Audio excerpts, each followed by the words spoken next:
요한복음. 태초에 말씀이 계셨습니다. 그 말씀은 하나님과 함께 계셨고 그 말씀은 하나님이셨습니다. 그분은 태초에 하나님과 함께 계셨습니다. 모든 것이 그분을 통해 지음받았으며 그분 없이 된 것은 아무것도 없었습니다. 그분 안에는 생명이 있었습니다. 그 생명은 사람들의 빛이었습니다. 그 빛이 어둠 속에서 비추고 있지만 어둠은 그 빛을 깨닫지 못했습니다. 하나님께서 보내신 사람이 있었습니다. 그 이름은 요한이었습니다. 요한은 그 빛에 관해 증언하러 온 증인이었는데 이는 그를 통해 모든 사람이 믿게 하려는 것이었습니다. 요한 자신은 그 빛이 아니었습니다. 그는 다만 그 빛에 대해 증언하기 위해 온 것입니다. 참 빛이 있었습니다. 그 빛이 세상에 와서 모든 사람을 비추었습니다. 그분이 세상에 계셨고 그분이 세상을 지으셨지만 세상은 그분을 알아보지 못했습니다. 그분이 자기 땅에 오셨지만 그분의 백성들이 그분을 받아들이지 않았습니다. 그러나 그분을 영접한 사람들, 곧 그분의 이름을 믿는 사람들에게는 하나님의 자녀가 될 권세를 주셨습니다. 이 사람들이 하나님의 자녀로 태어난 것은 혈통이나 육정이나 사람의 뜻으로 된 것이 아니라 하나님의 뜻으로 된 것입니다. 그 말씀이 육신이 돼 우리 가운데 계셨기에 우리는 그분의 영광을 보았습니다. 그것은 은혜와 진리가 충만한 아버지의 독생자의 영광이었습니다. 요한은 그분에 대해 증언해 외쳤습니다. 내가 전에 내 뒤에 오시는 그분이 나보다 앞선 것은 나보다 먼저 계셨기 때문이다 라고 말했는데 그분이 바로 이분이시다. 그분의 충만함으로부터 우리 모두는 분에 넘치는 은혜를 받았습니다. 율법은 모세를 통해 주셨지만 은혜와 진리는 예수 그리스도를 통해 왔습니다. 지금까지 아무도 하나님을 본 사람이 없었습니다. 그러나 아버지 품에 계시는 독생자께서 하나님을 알려주셨습니다. 예루살렘의 유대 사람들이 제사장들과 레위 지파 사람들을 보내 당신은 누구시오? 라고 요한의 정체를 물었을 때 요한이 한 증언은 이렇습니다. 그는 거절하지 않고 고백했습니다. 나는 그리스도가 아니요. 그들이 물었습니다. 그러면 당신은 누구요? 엘리야요? 요한이 대답했습니다. 아니요. 그러면 그 예언자요? 그가 대답했습니다. 아니요. 그러자 그들이 말했습니다. 그러면 도대체 당신은 누구요? 우리를 보낸 사람들에게 가서 대답할 말을 좀 해주시오. 당신은 자신을 누구라고 생각하시오? 요한은 예언자 이사야의 말로 대답했습니다. 나는 주를 위해 길을 곧게 하라고 광야에서 외치는 사람의 소리요.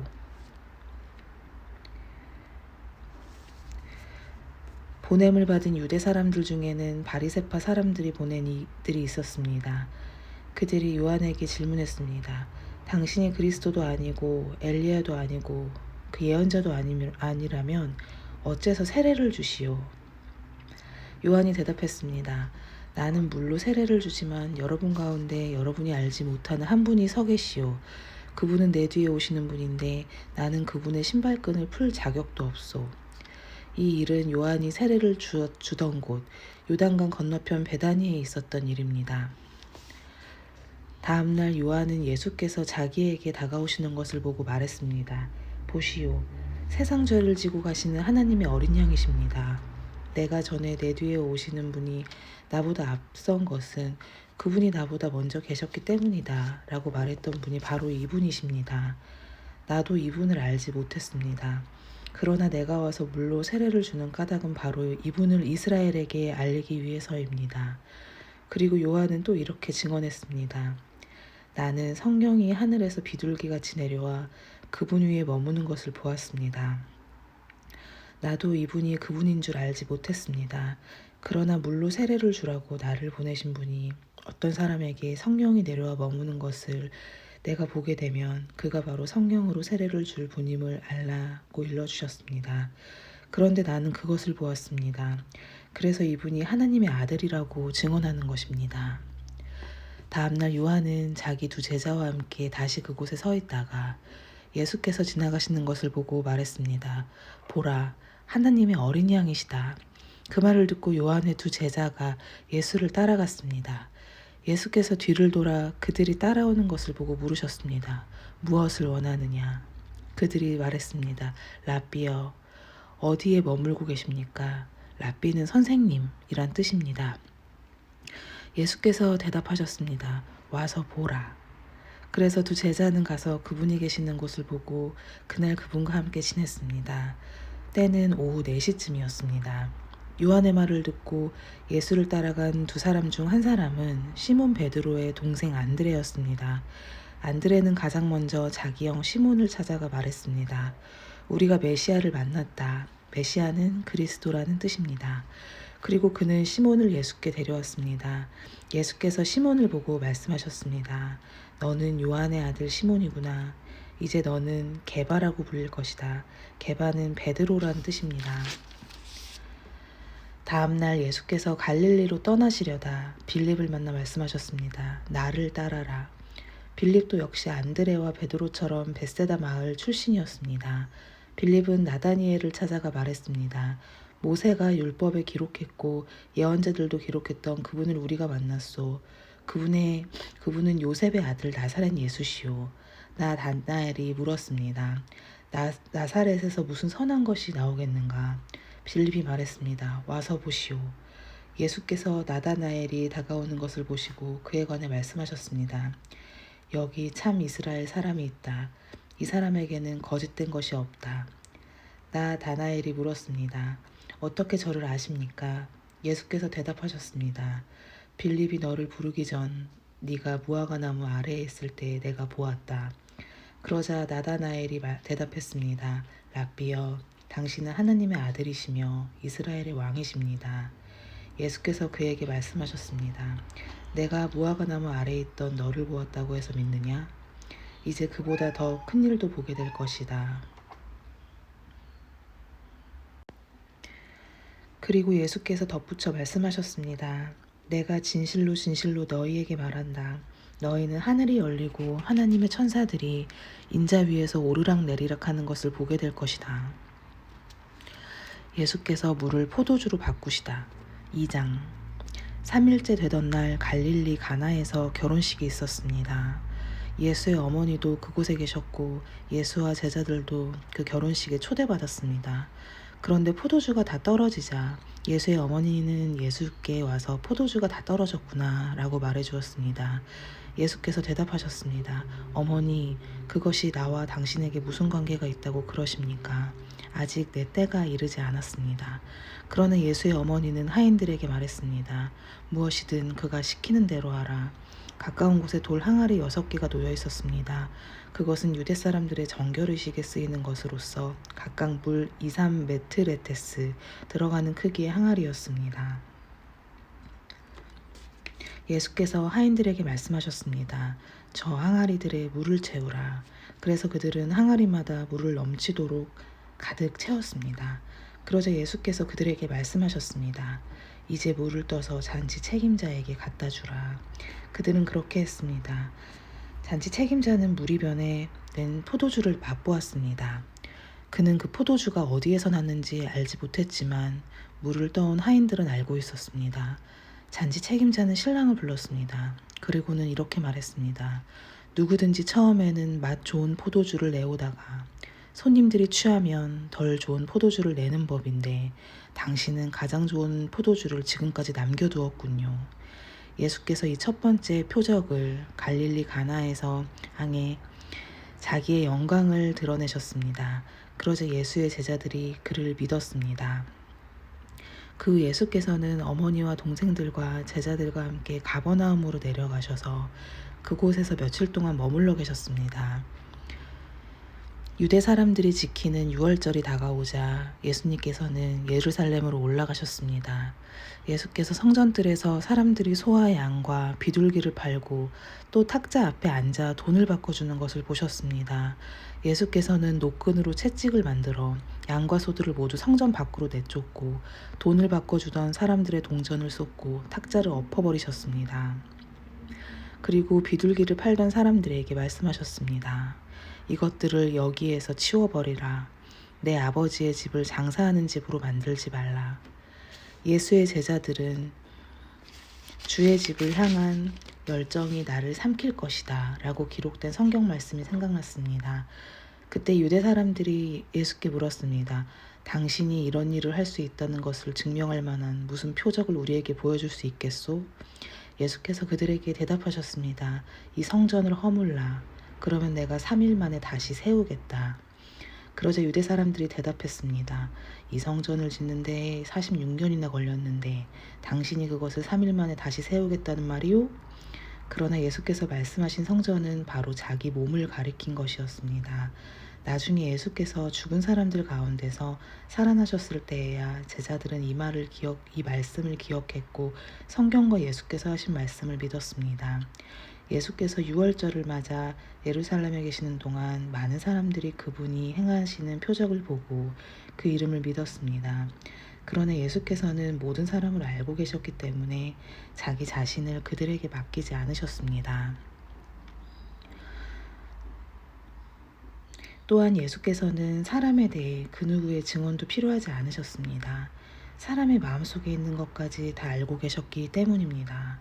예수께서 니고데모를 가르치시다. 3장. 바리새파 사람들 중에 니고데모라는 사람이 있었는데 그는 유대 공의 지도자였습니다. 그가 밤에 예수를 찾아와 물었습니다. 랍비여, 우리는 당신이 하나님께로부터 오신 선생님인 것을 알고 있습니다. 하나님께서 함께 하시지 않는다면 선생님이 행하신 그런 표적들을 아무도 행할 수 없기 때문입니다. 예수께서 그에게 이렇게 말씀하셨습니다. 내가 진실로 진실로 내게 말한다. 누구든지 다시 태어나지 않으면 하나님 나라를 볼 수 없다.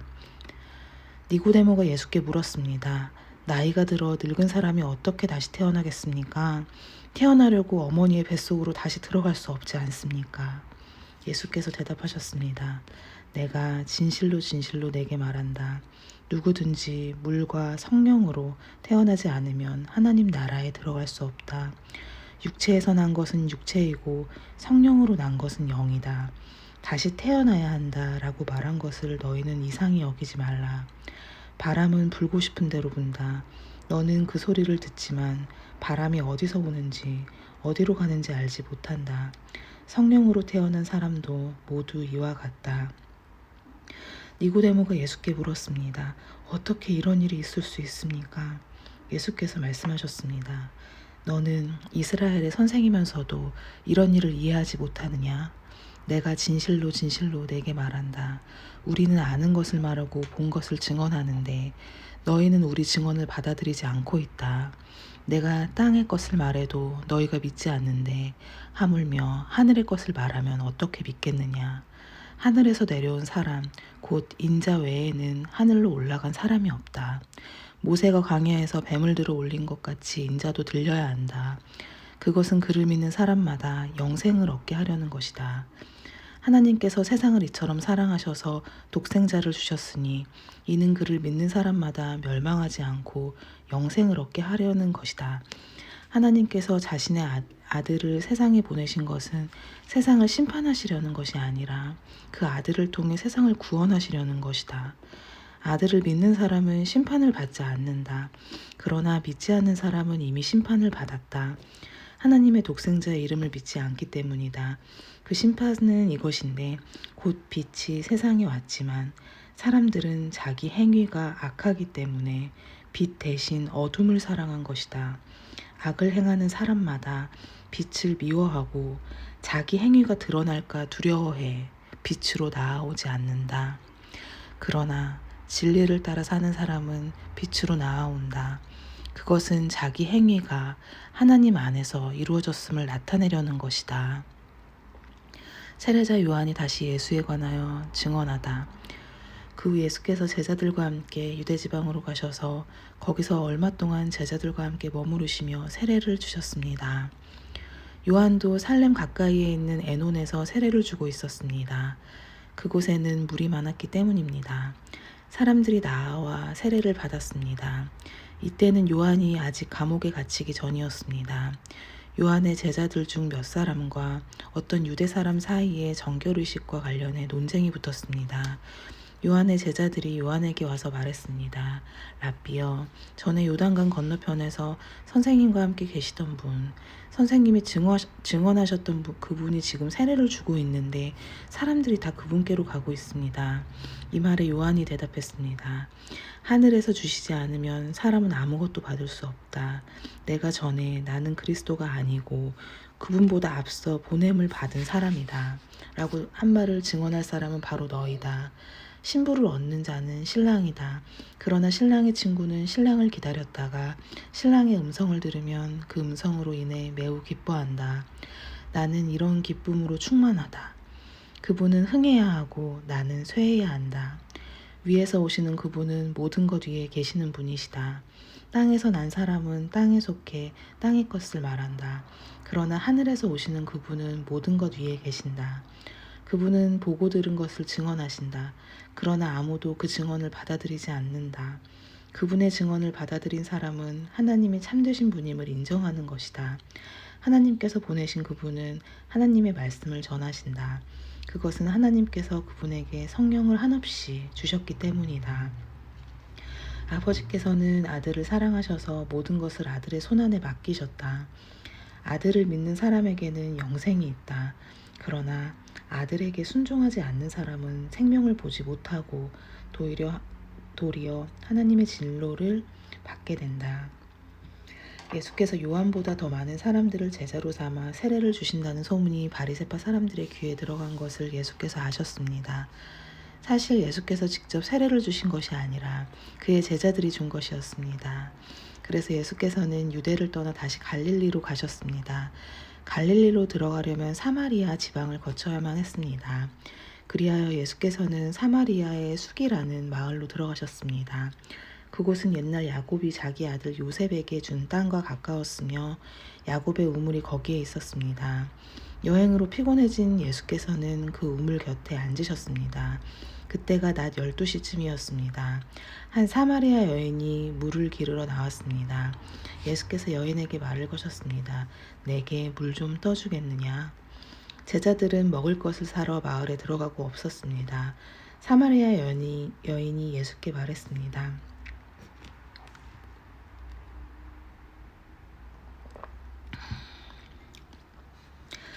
당신은 유대 사람이고 저는 사마리아 여자인데 어떻게 제게 물을 달라고 하십니까? 당시 유대 사람들은 사마리아 사람과는 상대도 하지 않았기 때문입니다. 예수께서 여인에게 대답하셨습니다. 내가 하나님의 선물을 알고 또 물을 달라고 하는 사람이 누구인지 알았다면 도리어 네가 그에게 부탁했을 것이고 그가 내게 생수를 주었을 것이다. 여인이 예수께 말했습니다. 선생님께는 두레박도 없고 이 우물은 깊은데 선생님께서는 어디에서 생수를 구한단 말입니까? 선생님이 우리 조상 야곱보다 더 크신 분이십니까? 야곱은 우리에게 이 우물을 주었고 그와 그의 아들들과 가축들도 다 여기에서 물을 마시지 않았습니까? 예수께서 대답하셨습니다. 이 물을 마시는 사람마다 다시 목마를 것이다. 그러나 내가 주는 물을 마시는 사람은 영원히 목마르지 않을 것이다. 내가 주는 물은 그 사람 안에서 계속 솟아올라 영생에 이르게 하는 샘물이 될 것이다.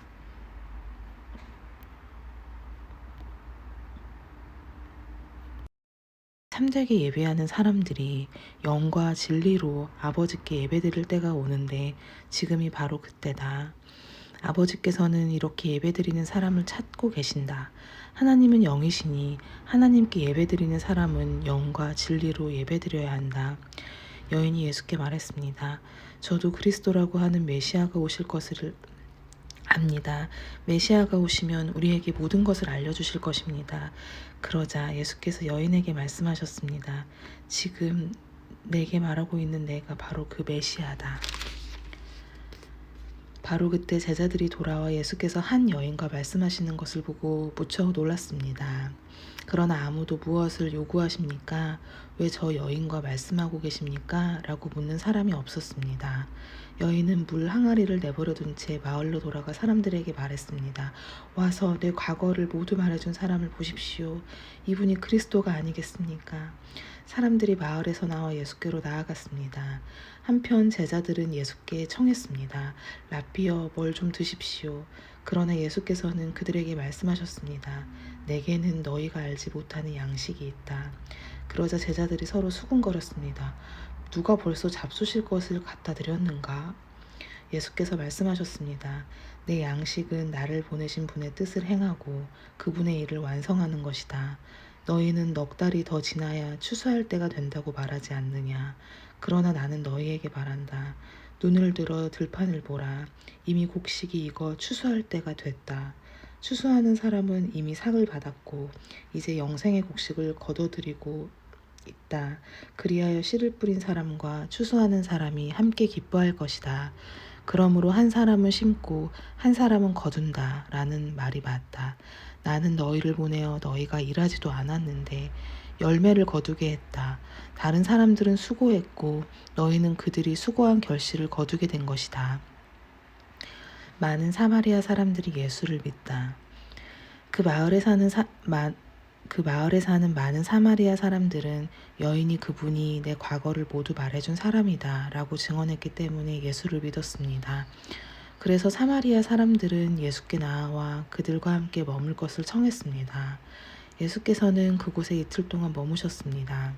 그래서 더 많은 사람들이 예수의 말씀을 듣고서 믿게 됐습니다. 사람들이 여인에게 말했습니다. 이제 우리가 믿는 것은 당신의 말 때문에 믿는 것이 아니오. 우리가 그 말씀을 직접 듣고 보니 이분이 참으로 세상의 구주이심을 알게 됐소. 예수께서 왕의 신하의 아들을 고치시다. 이틀 후에 예수께서 그곳을 떠나 갈릴리로 가셨습니다. 전에 예수께서는 예언자가 자기 고향에서 존경받지 못함을 직접 증언하신 것이 있었습니다. 예수께서 갈릴리에 도착하시자 갈릴리 사람들은 예수를 환영했습니다. 그들은 유월절에 예루살렘에 갔다가 예수께서 거기서 행하신 일들을 모두 목격했던 것입니다. 예수께서는 전에 물로 포도주를 만드셨던 곳인 갈릴리 가나에서 다시 들르셨습니다. 그곳에는 왕의 신하 한 사람이 있었는데 그의 아들이 병에 걸려 가버나움에 있었습니다. 예수께서 유대에서 갈릴리로 오셨다는 소문을 들은 왕의 신하는 예수께로 오셔서 자기 아들을 고쳐달라고 애원했습니다. 그의 아들은 거의 죽어가고 있었습니다. 예수께서 그에게 말씀하셨습니다. 너희는 표적이나 기사를 보지 않고서는 전혀 믿으려 하지 않는다. 신하가 말했습니다. 선생님, 제 아이가 죽기 전에 내려와 주십시오. 예수께서 그에게 말씀하셨습니다. 가보아라, 네 아들이 살 것이다. 그는 예수의 말씀을 듣고 갔습니다. 신하가 집으로 가는 도중에 마중 나온 하인들을 만나 아들이 살았다는 소식을 들었습니다. 그가 하인들에게 아이가 언제부터 좋아졌느냐고 묻자 어제 오후 1시에서 열이 떨어졌습니다. 라고 종들이 대답했습니다. 아이의 아버지는 예수께서 네 아들이 살 것이다 라고 말씀하셨던 바로 그때였음을 알았습니다. 그래서 그와 그의 온 집안이 예수를 믿게 됐습니다. 이것은 예수께서 유대에서 갈릴리로 돌아오신 후에 행하신 두 번째 표적이었습니다. 베데스다에서의 치유 5장. 그 후 예수께서는 유대 사람의 절기가 돼 예루살렘으로 올라가셨습니다.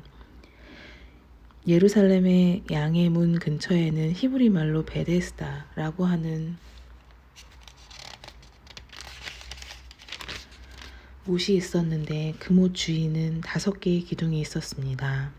여기에는 눈먼 사람들, 다리 저는 사람들, 중풍 환자들 등 많은 장애인들이 누워있곤 했습니다. 그들은 물이 움직이기를 기다리고 있었습니다. 주의 천사가 가끔 내려와 물을 휘저어 놓았는데 그 물이 움직일 때 맨 먼저 못에 들어가는 사람은 무슨 병에 걸렸든지 다 나았습니다. 거기에 38년 동안 병을 앓고 있던 사람이 있었습니다. 예수께서 그가 거기 누워 있는 것을 보시고 또 그가 이미 오랫동안 알아온 것을 아시고 물으셨습니다. 네 병이 낫기를 원하느냐? 환자가 대답했습니다. 선생님, 물이 움직일 때 못에 들어가도록 나를 도와주는 사람이 없습니다. 내가 가는 동안 다른 사람들이 나보다 먼저 물속에 들어갑니다. 그러자 예수께서 그에게 말씀하셨습니다. 일어나 네 자리를 들고 걸어가거라. 그러자 그가 곧 나아서 자리를 들고 걸어갔습니다. 그날은 안식일이었습니다. 그래서 유대 사람들은 병이 나은 사람에게 말했습니다. 오늘은 안식일이니 자리를 들고 가는 것은 옳지 않소. 그러자 그가 말했습니다. 내 병을 고치신 분이 내게 자리를 들고 걸어가라고 하셨소. 그러자 유대 사람들이 그에게 물었습니다. 당신에게 자리를 들고 걸어가라고 말한 사람이 대체 누구요? 병이 나은 사람은 그분이 누구인지 알 수 없었습니다. 그곳에는 많은 사람들이 있었고 예수께서는 이미 떠나셨기 때문입니다. 나중에 예수께서 성전에서 이 사람을 만나 말씀하셨습니다. 보아라, 네가 다 나았구나. 더 심한 병이 내게 생기지 않도록 이제 다시는 죄를 짓지 마라. 그 사람은 유대 사람들에게 가서 자기 병을 고치신 분이 예수라고 말했습니다. 아들의 권한. 예수께서 안식일에 이런 일을 행하셨기 때문에 유대 사람들은 예수를 핍박했습니다. 예수께서 그들에게 말씀하셨습니다. 내 아버지께서 지금까지 일하고 계시니 나도 일한다. 유대 사람들은 이 말 때문에 더욱더 예수를 죽이려고 했었습니다. 예수께서 안식일을 어길 뿐만 아니라 하나님을 자기 아버지라 부르며 자기를 하나님과 동등하게 여기셨기 때문입니다. 예수께서 그들에게 이렇게 대답하셨습니다. 내가 진실로 진실로 너희에게 말한다.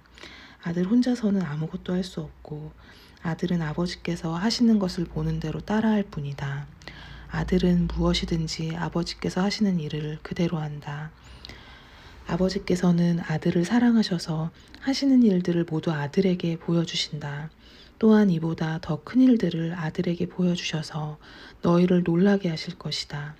아버지께서 죽은 사람을 일으켜 생명을 주시는 것 같이 아들도 자기가 원하는 사람들에게 생명을 준다. 아버지께서는 아무도 심판하지 않으시고 아들에게 모든 심판을 맡기셨다. 이는 모든 사람이 아버지를 공경하는 것 같이 아들도 공경하게 하려는 것이다. 아들을 공경하지 않는 사람은 그를 보내신 아버지도 공경하지 않는다. 내가 진실로 진실로 너희에게 말한다. 누구든지 내 말을 듣고 나를 보내신 분을 믿는 사람은 영생이 있고 심판을 받지 않는다.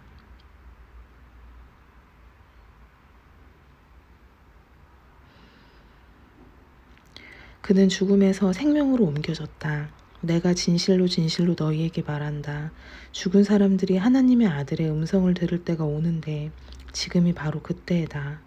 그 음성을 듣는 사람들은 살 것이다. 아버지께서는 자기 안에 생명이 있는 것 같이 아들에게도 생명을 주셔서 아들 안에 생명이 있게 하셨다. 또 아버지께서는 아들에게 심판할 수 있는 권한을 맡기셨는데 이는 아들이 인자이기 때문이다. 이것에 놀라지 말라. 무덤 속에 있는 모든 사람들이 아들의 음성을 들을 때가 온다. 선한 일을 행한 사람들은 부활에 생명을 얻고 악한 일을 행한 사람들은 부활에 심판을 받을 것이다. 나는 아무것도 내 마음대로 할 수 없다. 나는 아버지께 들은 대로만 심판하기 때문에 내 심판은 공정하다. 이는 내가 내 뜻대로가 아니라 나를 보내신 분의 뜻을 기쁘게 하려 하기 때문이다. 예수에 관한 증언들. 만약 내가 나 자신에 대해 증언한다면 내 증언은 참되지 못하다. 나를 위해 증언하시는 분이 계시는데 나는 나에 대한 그분의 증언이 참인 것을 안다. 너희가 요한에게 사람들을 보냈을 때 그가 이 진리에 대해 증언했다. 내가 이 말을 하는 것은 사람의 증언을 받으려는 것이 아니오. 다만 너희로 하여금 구원을 얻게 하려는 것이다. 요한은 타오르면서 빛을 내는 등불이었고 너희는 잠시 동안 그 빛 안에서 즐거워했다. 그러나 내게는 요한의 증언보다 더 큰 증언이 있다. 아버지께서 내게 완성하라고 주신 일들, 곧 내가 지금 하고 있는 일이 바로 아버지께서 나를 보내셨다는 것을 증언한다. 그리고 나를 보내신 아버지께서도 친히 나에 대해 증언해 주신다. 너희는 그분의 음성을 들은 적도 없고 그분의 모습을 본 적도 없다. 또한 그분의 말씀이 너희 안에 있지도 않다. 이는 너희가 아버지께서 보내신 이를 믿지 않기 때문이다. 너희가 성경 안에서 영생을 얻을 수 있다는 생각에 성경을 열심히 연구하는구나. 성경은 바로 나에 대해 증언하고 있다. 그러나 너희는 생명을 얻기 위해 내게로 오려고 하지 않는다. 나는 사람들에게서 영광을 받지 않는다. 나는 너희가 하나님을 사랑하는 마음이 없다는 것을 안다. 내가 내 아버지의 이름으로 왔는데 너희는 나를 영접하지 않고 있다. 그러나 누군가 다른 사람이 자기 이름으로 오면 너희는 영접할 것이다. 너희는 서로 영광을 주고받으면서도 정작 유일하신 하나님으로부터 오는 영광은 얻으려고 하지 않으니 어떻게 믿을 수 있겠느냐. 그렇다고 내가 아버지 앞에서 너희를 고소하리라고는 생각하지 말아라. 너희를 고소하는 사람은 너희가 소망을 두고 있는 모세다. 만약 너희가 모세를 믿었다면 나를 믿었을 것이다. 모세가 나에 대해 기록했기 때문이다. 그러나 너희가 모세의 글을 믿지 않는데 어떻게 내 말을 믿겠느냐. 예수께서 5,000명을 먹이시다. 6장. 이 일이 있은 지 얼마 후에 예수께서 갈릴리 바다 곧 디베랴 바다 건너편으로 가셨습니다. 그러나 환자들에게 표적을 베푸시는 것을 본 많은 무리가 예수를 따랐습니다. 예수께서는 산에 올라가서 제자들과 함께 앉으셨습니다. 그때는 유대 사람의 명절인 유월절이 가까운 때였습니다. 예수께서 눈을 들어 많은 사람이 자기에게로 물려오는 것을 보시고 빌립에게 말씀하셨습니다. 우리가 어디에서 빵을 사서 이 사람들을 먹이겠느냐. 예수께서는 빌립이 어떻게 하나 보시려고 이렇게 질문하신 것일 뿐 사실 자기가 하실 일을 미리 알고 계셨습니다. 빌립이 예수께 대답했습니다. 한 사람당 조금씩만 먹는다고 해도 200데나리오너치의 빵으로도 모자랄 것입니다. 제자들 중 하나이며 시몬 베드로의 동생인 안드레가 말했습니다. 여기 한 소년이 보리빵 5개와 물고기 2마리를 가지고 있습니다. 그러나 이렇게 많은 사람들에게 그게 얼마나 소용이 있겠습니까? 예수께서 말씀하셨습니다. 사람들을 모두 앉히라. 그곳은 넓은 풀밭이었는데 남자들이 둘러앉으니 5,000명쯤 됐습니다. 예수께서는 빵을 들고 감사기도를 드린 후 앉아있는 사람들에게 원하는 만큼씩 나눠주셨습니다. 물고기를 가지고도 똑같이 하셨습니다. 그들이 모두 배불리 먹은 뒤에 예수님께서 제자들에게 말씀하셨습니다. 남은 것은 하나도 버리지 말고 모아두라. 그리하여 그들이 남은 것을 모아보니 보리빵 5개로 먹고 남은 것이 12바구니에 가득 찼습니다. 사람들은 예수께서 행하신 표적을 보고 말했습니다. 이분이 이 세상에 오신다던 그 예언자가 틀림없다. 예수께서는 그들이 와서 강제로 자기를 왕 삼으려 한다는 것을 아시고 혼자서 다시 산으로 올라가셨습니다. 예수께서 물 위를 걸으시다. 날이 저물자 예수의 제자들은 바다로 내려갔습니다. 거기서 그들은 배를 타고 바다를 건너 가버나움으로 향했습니다. 날은 이미 어두워졌고 예수께서는 아직 그들이 있는 곳으로 오시지 않았습니다.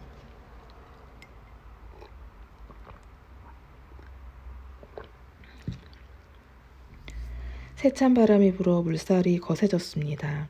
그들이 노를 저어 한 25, 30 스타디온쯤 갔을 때에 예수께서 물 위를 걸어서 배 쪽으로 다가오시는 것이 보였습니다. 그들은 두려웠습니다. 그러자 예수께서 그들에게 말씀하셨습니다. 나다. 두려워하지 말라. 그러자 그들은 기꺼이 예수를 배 안으로 모셨습니다. 배는 곧 그들이 가려던 땅에 도착했습니다. 그 다음 날 건너편 바닷가에 남아있던 많은 사람들은 그곳에 배가 한 척밖에 없었던 것과 예수께서 제자들이 탄 배에 오르시지 않고 제자들끼리 건너갔다는 것을 알았습니다. 그때 디비라로부터 온 몇 척의 배가 주께서 감사기도를 드리고 사람들에게 빵을 먹이셨던 그곳 가까이에 닿았습니다. 그 사람들은 예수나 제자들이 모두 그곳에 없다는 사실을 알고 다시 배를 타고 예수를 찾으러 가버나움으로 갔습니다. 생명의 빵이신 예수. 그들은 바다 건너편에서 예수를 발견하고 물었습니다. 라비여, 언제 여기에 오셨습니까? 예수께서 대답하셨습니다. 내가 진실로 진실로 너희에게 말한다. 너희가 나를 찾는 까닭은 표적을 보았기 때문이 아니라 빵을 먹고 배가 불렀기 때문이다. 내가 진실로 진실로 너희에게 말한다. 너희가 인자의 살을 먹지 않고 인자의 피를 마시지 않으면 너희 안에 생명이 없다. 누구든지 내 살을 먹고 내 피를 마시는 사람은 영생이 있고 내가 마지막 날에 살릴 것이다. 내 살이야말로 참된 양식이요 내 피야말로 참된 음료다. 누구든지 내 살을 먹고 내 피를 마시는 사람은 내 안에 있고 나도 그 안에 있다. 살아계신 아버지께서 나를 보내셨고 내가 아버지로 인해 사는 것처럼 나를 먹는 사람은 나로 인해 살 것이다. 이것은 하늘에서 내려온 빵이다. 너희 조상들이 광야에서 먹고도 죽은 그런 빵이 아니다. 이 빵을 먹는 사람은 영원히 살 것이다. 이것은 예수께서 가버나움 회당에서 가르치실 때 하신 말씀입니다. 많은 제자들이 예수를 떠나다. 예수의 제자들 중 6이 이 말씀을 듣고 말했습니다. 이 말씀은 참 어렵구나. 과연 누가 알아들을 수 있겠는가? 예수께서는 제자들이 이 말씀에 대해 수군거리는 것을 알고 말씀하셨습니다. 이 가르침이 너희 마음에 걸리느냐? 만약 인자가 전에 있던 곳으로 올라가는 것을 본다면 너희는 어떻게 하겠느냐? 생명을 주는 것은 영이므로 육신은 아무 소용이 없다. 내가 너희에게 한 말은 영이요 생명이다. 그런데 너희 중에 믿지 않는 사람들이 있구나. 예수께서는 처음부터 누가 믿지 않는지, 누가 자신을 배반할지 알고 계셨던 것입니다. 예수께서 계속 말씀하셨습니다. 그러므로 내가 너희에게 아버지께서 허락해 주신 사람이 아니고는 아무도 내게로 올 수 없다고 말한 것이다. 이 말씀 때문에 예수의 제자 가운데 많은 사람이 떠나갔고 더 이상 그분과 함께 다니지 않았습니다. 예수께서 12제자들에게 물으셨습니다. 너희도 떠나고 싶으냐? 시몬 베드로가 예수께 대답했습니다. 주여, 영생의 말씀이 주께 있는데 저희가 어디를 가겠습니까? 주는 하나님의 거룩하신 분임을 저희가 믿고 또 압니다. 그러자 예수께서 대답하셨습니다. 내가 너희 12를 택하지 않았느냐? 그러나 너희 중 하나는 마귀다. 이것은 가룟 시몬의 아들 유다를 두고 하신 말씀이었습니다. 그는 12제자 중 한 사람이었지만 나중에 예수를 배반하게 될 사람이었습니다. 예수께서 초막절을 지키러 올라가시다. 7장. 이 일 후에 예수께서는 갈릴리 지방을 두루 다니셨습니다. 유대 사람들이 자기를 죽이려고 하기 때문에 유대 지방에서 다니기를 원하지 않으셨던 것입니다. 그런데 유대 사람들의 명절인 초막절이 가까워지자 예수의 동생들이 예수께 말했습니다. 이곳을 떠나 유대로 가십시오. 그래서 형님이 하는 일을 형님의 제자들도 보게 하십시오. 세상에 알려지기를 바라면서 숨어서 행동하는 사람은 없습니다. 형님이 이런 일을 할 바에는 자신을 세상에 드러내십시오. 예수의 동생들조차 예수를 믿지 않았기 때문에 이렇게 말한 것입니다. 그러자 예수께서 그들에게 말씀하셨습니다. 내 때는 아직 오지 않았다. 그러나 너희 때는 항상 준비되어 있다. 세상이 너희를 미워하지 못하고 나를 미워하는 것은 내가 세상이 하는 일들을 악하다고 증언하기 때문이다. 너희는 명절을 지키러 올라가거라. 나는 아직 내 때가 되지 않았으니 이번 명절에는 올라가지 않겠다. 이렇게 말씀하시고 예수께서는 갈릴리에 남아 계셨습니다. 그러나 예수의 동생들이 명절을 지키러 올라간 후에 예수께서도 아무도 모르게 올라가셨습니다. 명절 동안 유대 사람들은 예수를 찾으며 말했습니다. 그 사람이 어디 있소? 그곳에 몰려든 많은 무리 가운데서는 예수에 대해 말들이 많았습니다. 어떤 사람은 그분은 선한 사람이라고 하고 또 다른 사람은 아니다. 그는 백성들을 현혹하고 있다 라고 말했습니다. 그러나 앞에 나서서 예수께 대해 떳떳이 말하는 사람은 아무도 없었습니다. 유대 사람들이 두려웠기 때문입니다. 예수께서 명절에 가르치시다.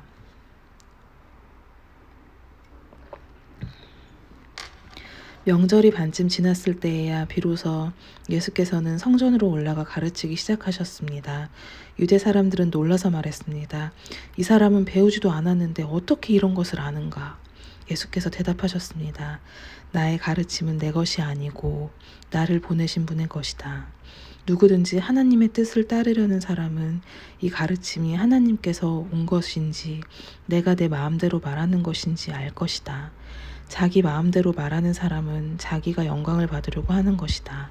그러나 자기를 보내신 분의 영광을 위해 일하는 사람은 진실하며 그 안에 거짓이 없다. 모세가 너희에게 율법을 주지 않았느냐? 그러나 너희 중에 율법을 지키는 사람이 하나도 없구나. 도대체 너희는 왜 나를 죽이려 하느냐? 무리가 대답했습니다. 당신은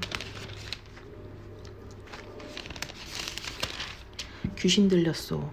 누가 당신을 죽이려고 한다는 것이요. 예수께서 그들에게 말씀하셨습니다. 내가 한 가지 일을 행하자 너희 모두가 놀랐다. 모세가 너희에게 할례법을 주었기 때문에 너희는 안식일에 할례를 베풀고 있다. 사실 할례는 모세에게서 온 것이 아니라 그전 조상들에게서 온 것이다. 그래서 너희는 안식일에도 사람들에게 할례를 베푸는 것이다. 이와 같이 모세의 율법을 어기지 않으려고 하는 사람이 안식일에도 할례를 받는데 내가 안식일에 사람의 온몸을 성하게 해주었다고 해서 너희가 어찌 내게 화를 내느냐. 겉모양으로만 판단하지 말고 공정하게 판단하라. 예수가 누구인가에 관한 의견 분열. 바로 그때 몇몇 예루살렘 사람들이 말했습니다. 이 사람이 바로 그들이 죽이려는 사람이 아닌가? 보시오. 그가 여기서 공공연하게 말하고 있는데도 저들이 아무 말도 하지 못하는 것을 보니 관리들도 정말 이 사람을 그리스도로 알고 있는 것이 아닌가? 우리는 이 사람이 어디에서 왔는지 알고 있다. 그러나 그리스도가 오실 때에는 어디에서 오는지 아는 사람이 없을 것이다. 그러자 예수께서는 성전에서 가르치시다가 큰 소리로 말씀하셨습니다. 너희는 나를 알고 또 내가 어디에서 왔는지 안다. 그러나 나는 이곳에 내 스스로 온 것이 아니다. 나를 보내신 분은 참되시다. 너희는 그분을 알지 못하지만 나는 그분을 안다. 내가 그분에게서 왔고 그분은 나를 보내셨기 때문이다. 이 말에 그들은 예수를 붙잡으려고 했습니다. 그러나 아직 때가 되지 않았기 때문에 아무도 그분에게 손댈 수 없었습니다. 그러나 무리 가운데서 많은 사람이 예수를 믿었습니다. 그들은 그리스도께서 오시더라도 이분보다 더 많은 표적들을 행하시겠는가 라고 말했습니다. 사람들이 예수께 대해 이렇게 수군거리는 것을 바리새파 사람들이 들었습니다. 대제사장들과 바리새파 사람들은 예수를 잡으려고 성전 경비병들을 보냈습니다. 예수께서 말씀하셨습니다. 나는 잠시 동안 너희와 함께 있다가 나를 보내신 분께로 갈 것이다. 너희가 나를 찾아도 만나지 못할 것이요. 또 내가 있는 곳에 너희가 올 수도 없을 것이다. 그러자 유대 사람들이 서로 말했습니다. 이 사람이 어디로 가기에 자기를 찾지 못할 것이라고 하는가? 그들은 그리스 사람들 가운데 흩어져 사는 유대 사람들에게 가서 그리스 사람들을 가르치겠다는 것인가? 또 너희가 나를 찾아도 만나지 못할 것이요. 또 내가 있는 곳에 너희가 올 수도 없을 것이다. 라고 한 말은 도대체 무슨 뜻인가? 초막절의 가장 중요한 날인 마지막 날에 예수께서 일어나 큰 소리로 말씀하셨습니다. 누구든지 목마른 사람들은 다 내게로 와서 마시라. 누구든지 나를 믿는 사람마다 성경의 말씀대로 생수의 강이 그의 배에서 흘러나올 것이다. 이것은 예수를 믿는 사람에게 사람들이 받게 될 성령을 가리켜서 하신 말씀이었습니다. 그때까지 성령을 주시지 않았던 것은 예수께서 아직 영광을 받지 않으셨기 때문입니다. 예수의 말씀을 듣자마자 몇몇 사람들이 말했습니다. 이분은 참으로 그 예언자이시다. 어떤 사람들은 이분은 그리스도이시다 라고 했습니다. 또 다른 사람들은 그리스도가 어떻게 갈릴리에서 나온단 말인가? 성경의 그리스도는 다윗의 가문에서 나실 것이며 다윗이 살던 동네 베들레헴에서 나신다고 하지 않았는가? 라고도 했습니다. 사람들은 예수로 인해 서로 편이 갈리게 됐습니다. 그들 가운데 예수를 잡고자 하는 사람들도 있었으나 아무도 예수께 손을 대지는 못했습니다. 유대 지도자들의 불신앙. 성전 경비병들이 돌아오자 대제사장들과 바리새파 사람들이 그들에게 물었습니다. 왜 그를 잡아오지 않았느냐? 경비병들이 대답했습니다. 지금까지 이 사람처럼 말하는 사람은 없었습니다. 바리새파 사람들이 경비병들에게 말했습니다. 너희도 미혹된 것이 아니냐? 유대 간원들이나 바리새파 사람들 중에 그를 믿는 사람이 있더냐? 율법도 모르는 이 군중들을 저주를 받은 사람들이다. 그들 중 한 사람으로 전에 예수를 찾아갔던 니고데모가 그들에게 말했습니다. 우리 율법에는 사람을 판결하기 전에 먼저 그 사람의 말을 들어보거나 또 그 사람이 행한 일을 알아보도록 돼 있지 않소? 그들이 대답했습니다. 당신도 갈릴리 사람이요? 성경을 살펴보시오. 그러면 갈릴리에서 예언자가 나온다는 말씀이 없다는 것을 알게 될 것이요. 그리고 그들은 제각기 자기 집으로 돌아갔습니다. 예수께서는 올리브산으로 가셨습니다.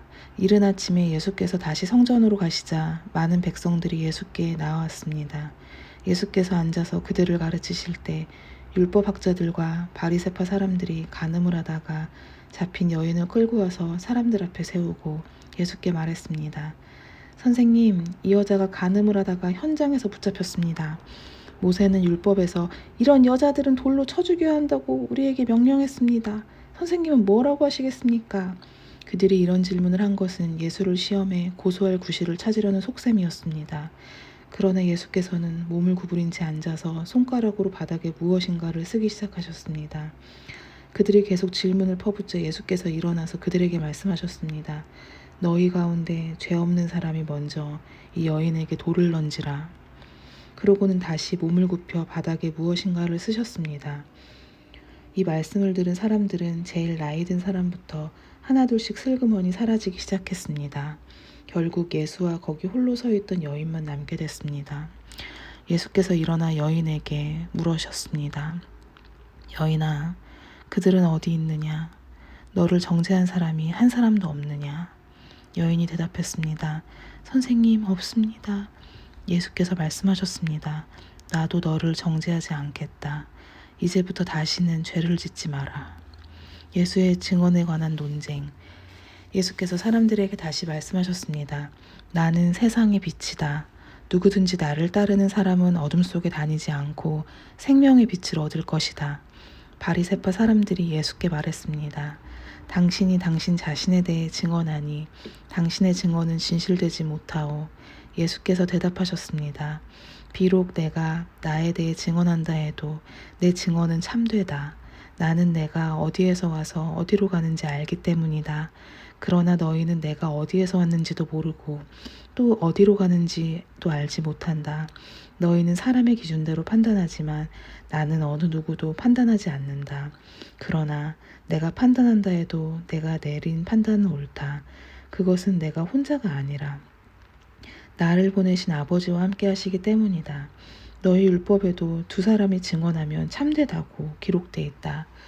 내가 나 자신을 위한 증인이요 나를 보내신 아버지 또한 나에 대해 증언하신다. 그러자 그들이 예수께 물었습니다. 당신의 아버지는 어디 있소? 예수께서 대답하셨습니다. 너희는 나도 모르고 내 아버지도 모른다. 너희가 나를 알았더라면 내 아버지도 알았을 것이다. 이것은 예수께서 성전에서 가르치실 때 헌금함 앞에서 하신 말씀입니다.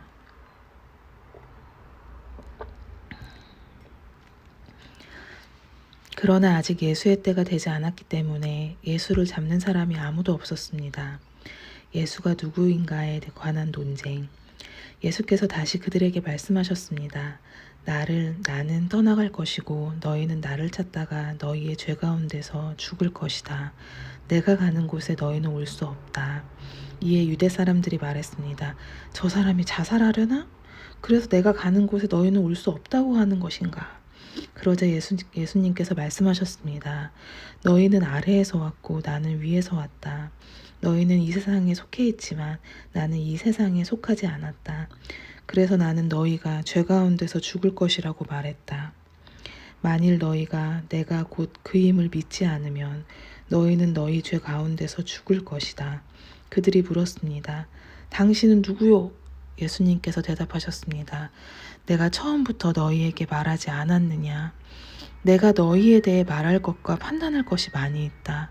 그러나 나를 보내신 분은 참되시며 나는 그분에게서 들은 대로 세상에 말하는 것이다.